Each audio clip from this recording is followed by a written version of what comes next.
Ako nga pala si Marco at ito ang isa sa pinakakakaibang karanasan na hindi ko malilimutan. High school student ako noon.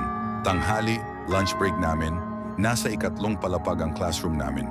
Kapag oras ng tanghalian, halos lahat ng estudyante bumababa para bumili sa kantin, kaya madalas walang tao sa third floor tuwing oras na yon. Kasama ko noon sina JR at Josh, mga tropa ko.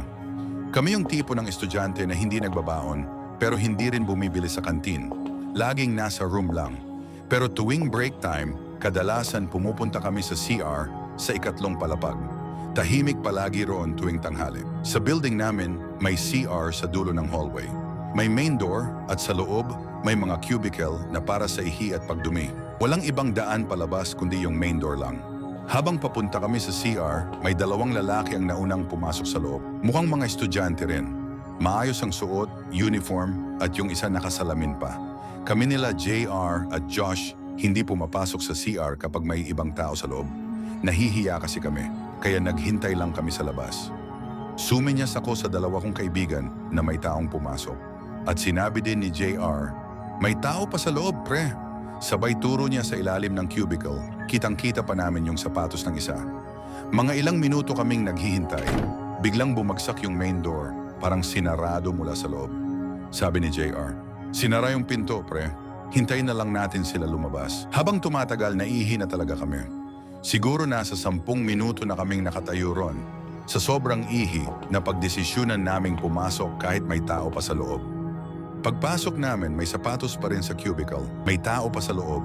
Si JR hindi na nakatiis, umihi na lang sa toilet sa may gilid. Ako at si Josh, naghilamos lang sa lababo, malapit iyon sa main door.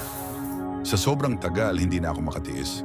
Sinilip ko ang cubicle, pero walang tao, malinis at nakatakip pa ang toilet.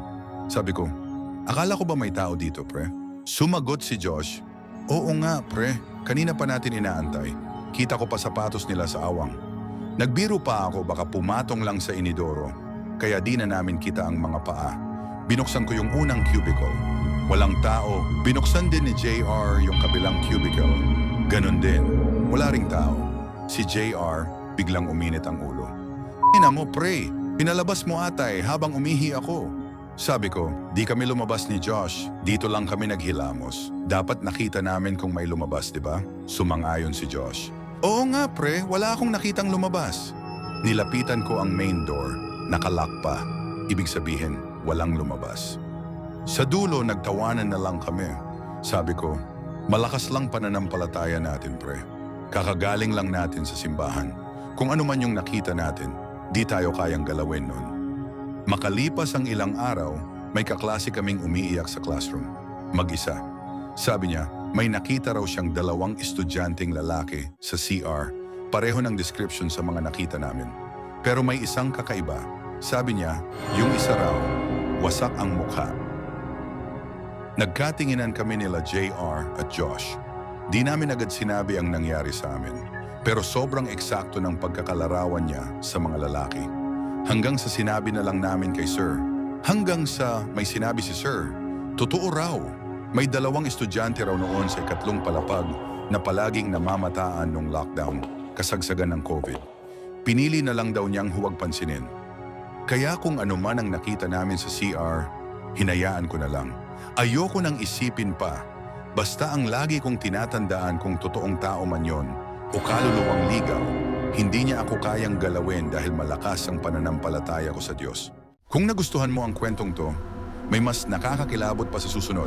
Huwag kalimutang mag-like, share, at subscribe at i-hit ang notification bell para sa susunod, hindi ka na mahuhuli pag may bagong upload.